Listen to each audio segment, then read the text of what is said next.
Efficiunt demons, ut quae non sunt, sic tamen quasi sinta, uns patienta hominibus exhibienta.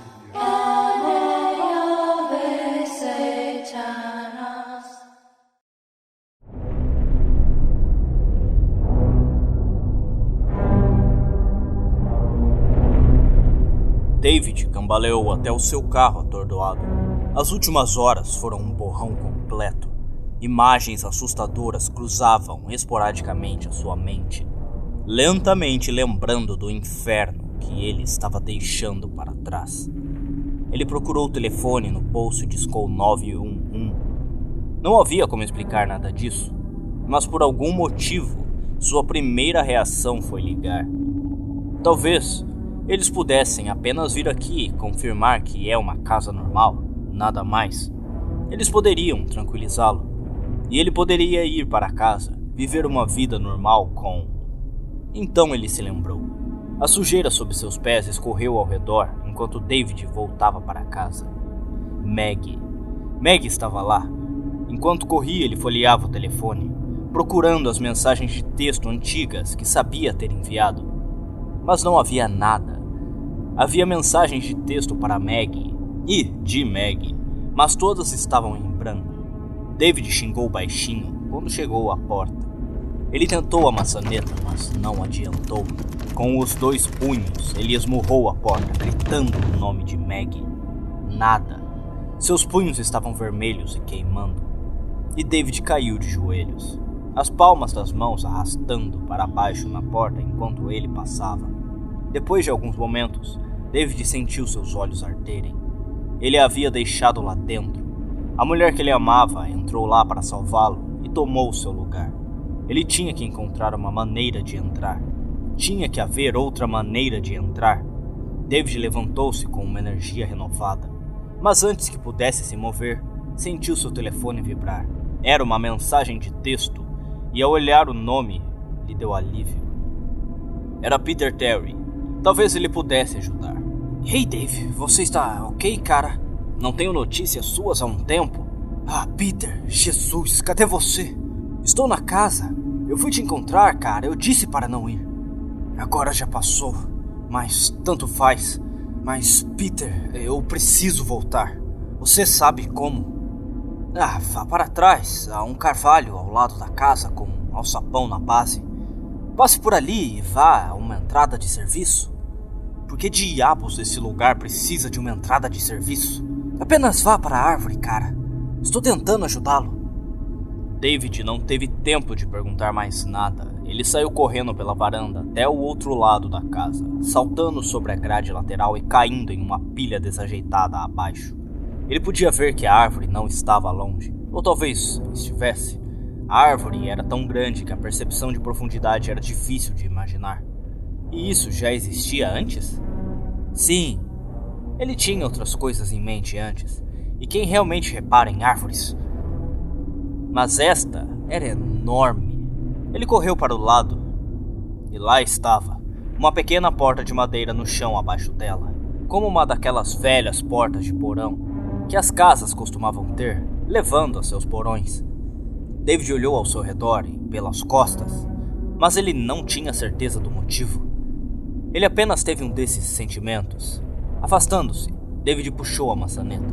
As dobradiças enferrujadas gemeram em protesto, mas depois de alguns puxões fortes, cederam e revelaram a escuridão abaixo. Com um suspiro pesado, David desceu lentamente. Jesus, estava escuro, mas logo David foi atingido por um cheiro que envergonhou a escuridão. Era como cabelo queimado coberto de merda e mofo. Ele cuspiu no chão.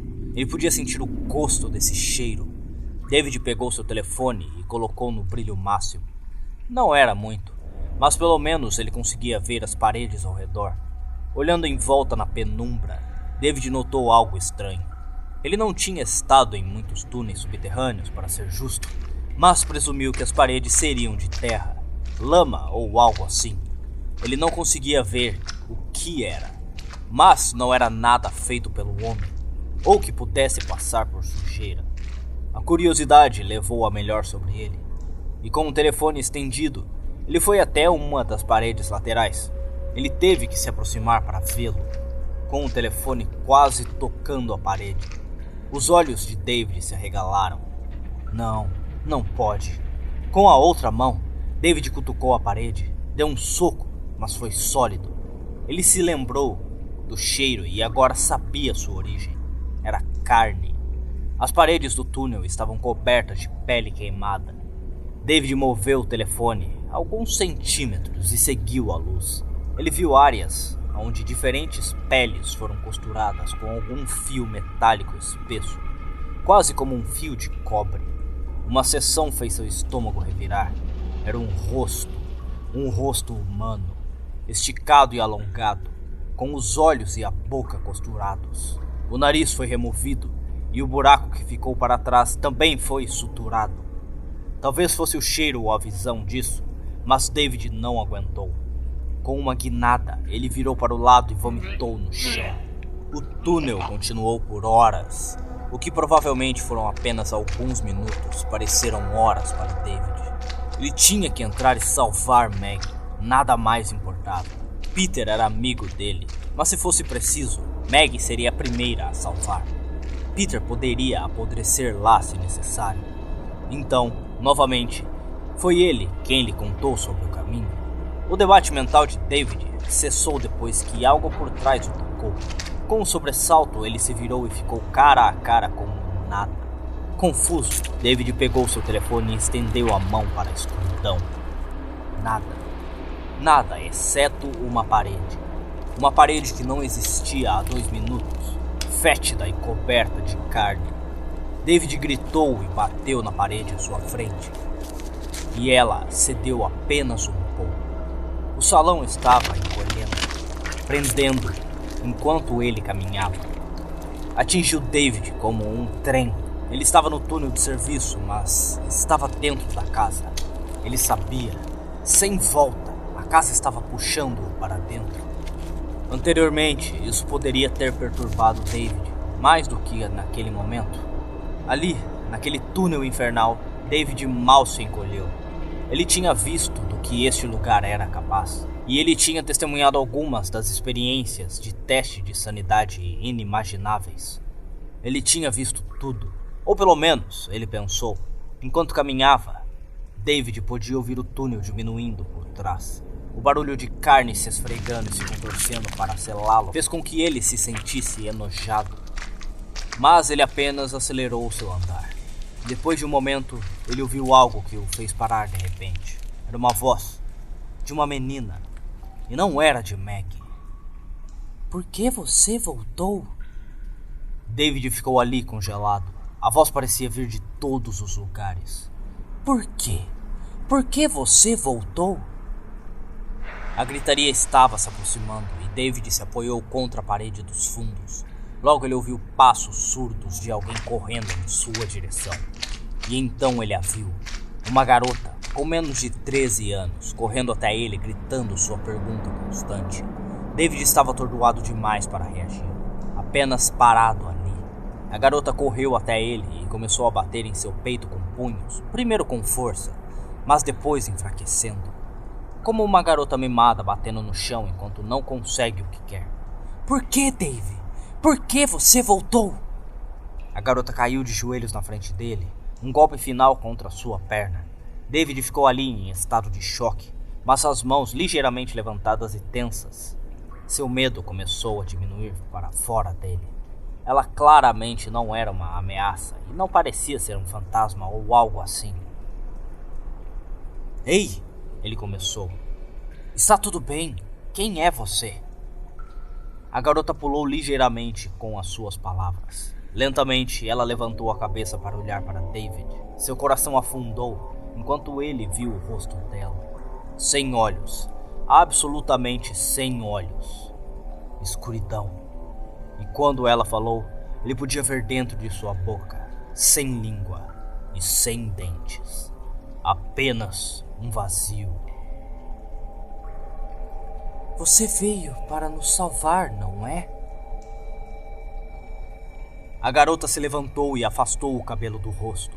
Por alguma razão, mesmo levando em consideração o quão aterrorizante ela deveria ter sido para David, havia algo estranhamente normal na garota.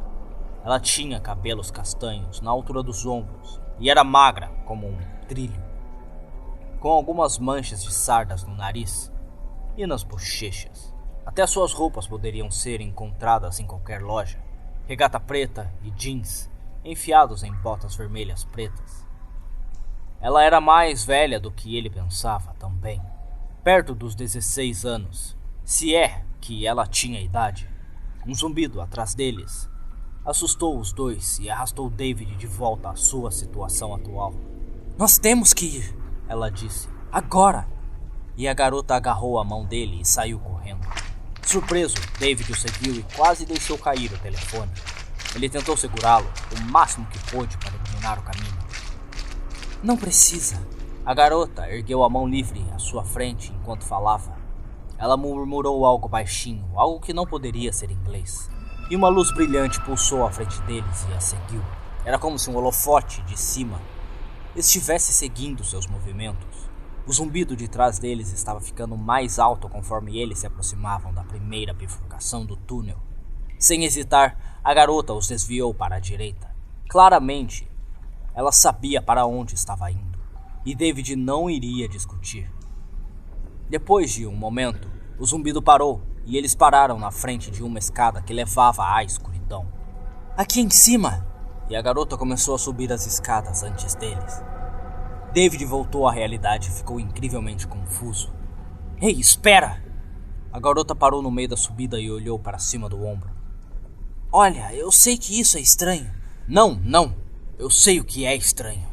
Eu já vi o estranho. Quem é você? Eu vou explicar logo, tá ok? Nós realmente precisamos sair daqui. Ninguém deveria estar aqui e nós... Bem, estamos, então. E com isso a garota voltou a subir. David estava prestes a responder, mas o zumbido por trás ficou mais alto. A sobrevivência superou a compreensão naquele ponto, e David agarrou a escada e a seguiu, deixando aquele túnel esperançosamente pela última vez. A escada levou a dupla a uma sala vazia. Quase parecia um enorme armário de vassouras. Alguns baldes e esfregões espalhados cobriram as paredes. Mas por fazer parte da casa, era muito despretensioso.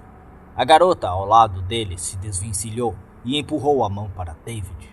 Suas mudanças de humor eram claramente algo para se impressionar, e David relutantemente pegou a mão dela e a apertou. Você provavelmente está se perguntando quem eu sou e por que eu conheço você. A garota nem esperou que David respondesse. Meu nome é Natalie, e essa é uma... Meu nome é Natalie, minha casa. Do que você está falando? Como essa casa é sua? Essa porra de lugar é a sua casa? Eu sei, mas você tem que entender o que aconteceu. Não foi sempre assim, E que diabos? O que foi aquilo que você fez com a luz lá embaixo? Sim, eu sei. Tudo isso faz parte. Tudo se relaciona, apenas deixe-me explicar. Natalie fez uma pausa e olhou para David. Ele fechou a boca e olhou para ela, deixando-a saber que agora ela estava livre para falar sem interrupção. Esta é a minha casa. Eu sei que pode parecer um inferno agora, e você está certo. Minha família meio que lidava com algumas coisas estranhas. Nós nos mudamos para esta casa há cerca de 10 anos. E era legal. Um lugar pequeno e pitoresco, sim, considerando que estou acostumada com a cidade. Mas, mesmo assim, foi legal. O problema é que a minha família, nós podemos fazer coisas. É bruxaria, eu acho. Natalie meio que riu com o pensamento. Principalmente apenas truques de salão, como aquele show de luzes que você viu nos túneis. Mas alguns de nós, como meu irmão, fomos um pouco longe demais. Ele começou a mexer com alguns negócios sombrios, demônios e convocações e coisas do gênero. Quer dizer, invocar nem sempre é ruim, Posso invocar um gato, por exemplo, que é meio fofo, mas o meu irmão... Bom, foi muito pior. Nós tentávamos dizer a ele para acabar com isso, mas o poder estava chegando até ele. Peter nunca foi de ouvir a razão. Peter? A ideia estava circulando na cabeça de David, mas ele ainda não estava pronto para aceitá-la. Peter era seu amigo há anos, ele pensou. Esta noite, 7 anos atrás, meu irmão foi longe demais. Convocar demônios por alguns minutos aqui e ali não era mais o suficiente para ele. Ele precisava de mais. Nós perguntávamos a ele por que ele estava tão obcecado com tudo isso. E ele apenas respondia, por que não? O que aconteceu nas noites seguintes é meio difícil falar sobre isso. Mesmo com os olhos escurecidos, David percebeu que essas lembranças eram realmente doídas para a jovem. Tudo isso, esse inferno, era por causa de seu irmão, seu amigo. Parecia a David que essa garota era tão prisioneira quanto ele. Está tudo bem, disse David, colocando a mão no ombro dela. Então vamos tirar você daqui. David deu uma olhada ao seu redor. Seu coração saltou ligeiramente quando ele olhou ao redor. Além da escotilha no chão, pela qual eles acabaram de entrar, não havia outra saída, apenas paredes de cimento lisas. Você sabe onde estamos? Ele perguntou à garota, esperando por Deus que ela tivesse alguma ideia. Sim, claro, ela disse, com um pouco de hesitação demais para o gosto de David. A casa é minha, não é? Com isso, ela caminhou até uma das paredes distantes. A superfície na parede era um cimento cinza escovado e liso. Não havia passagem, nem porta, nem nada. Natalie enfiou a mão no bolso e tirou o que parecia ser um pequeno pedaço de carvão artístico. Ela o pressionou contra a parede e começou a desenhar uma linha longa e sinuosa, com cerca de 1 metro de comprimento. Linha após linha se seguiu, e então David observou com admiração enquanto a garota se afastava e admirava o seu trabalho. David nunca tinha visto nada parecido fora dos filmes de fantasia. Era como um yin-yang misturado com um pentagrama, misturado com um rabisco de criança. Natalie colocou o carvão de volta no bolso e passou os dedos no cabelo. Após um momento de silêncio, ela levantou a mão e colocou a palma da mão direita contra o símbolo, descansando 2 dedos contra a têmpora com o outro. A princípio, David pensou que ela estava falando com ele, mas então percebeu que ela estava cantando sua língua estranha novamente. Logo o símbolo parecia estar vibrando, e David observou enquanto ele começava a brilhar em um roxo profundo. Natalie sorriu para si mesma ao sentir a parede tremer antes de se dividir em 2. Eu sempre adorei fazer isso.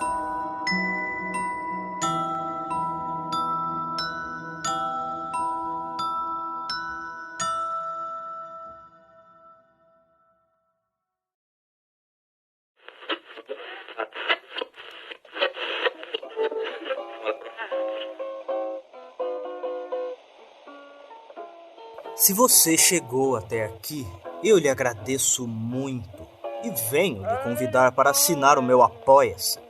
Se você gosta do que eu faço e gostou deste episódio e gostaria de ver ainda mais episódios com uma qualidade ainda melhor, eu peço para que verifiquem os links na descrição deste episódio, onde você vai encontrar o link para o meu Apoia-se e também a minha chave Pix para que você possa me ajudar com qualquer quantia. No meu Apoia-se, você ganha acesso exclusivo à comunidade de apoiadores no Discord e acesso aos episódios que só vão ser lançados na semana seguinte. Caso você decida me apoiar via Pix, me mande um e-mail ou até uma mensagem junto ao Pix dizendo seu nome de usuário para ganhar acesso ao Discord exclusivo. Ajudando esse narrador, você decide o futuro do conteúdo que chega até você. Sempre para o melhor, é claro. Não se esqueçam de verificar a descrição desse episódio. Aqui vocês encontram os links para as minhas redes sociais e e-mail para contato, incluindo um Discord geral para a comunidade. Me mandem um e-mail com perguntas, sugestões, elogios ou hates. Fiquem à vontade para comentarem o que desejarem. E desde já, eu agradeço todo o carinho e apoio. Até a próxima.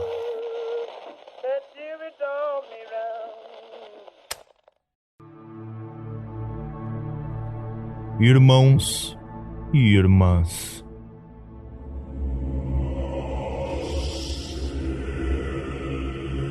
Vamos nos reunir ao redor do altar e prestar homenagem àqueles que nos apoiaram em nossa jornada para descobrir o conhecimento proibido das divindades místicas.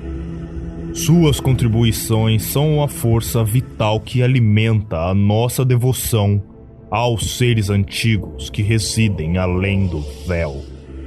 Através de vossa generosidade, somos capazes de mergulhar ainda mais fundo nos segredos obscuros e distorcidos que estão escondidos nas profundezas do cosmos.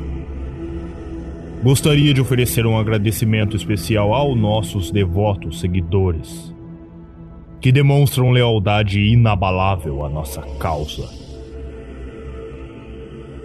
Yuri Gonçalves, que vossa devoção aos grandes antigos continue a crescer acima de todas as outras coisas. Renato Vital, que sua rara e singular habilidade profana de devoção e oração possa elevar nossos seguidores para além da grandeza. Clério Borges, o ostensivo e eminente, mesmo entre os grandes e profanos de nossa ordem.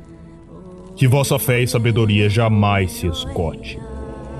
Caio Barros, representante da vontade divina dos grandes antigos, um líder com força inquebrantável. Que vossa vontade seja feita nesta e na próxima vida. Vocês provaram ser verdadeiros crentes e honrados em seu compromisso com os antigos. Damos graças aos deuses e a todos os nossos seguidores que compartilham de nossa devoção ao conhecimento proibido. Que nossos caminhos continuem a se entrelaçar enquanto viajamos cada vez mais fundo no abismo.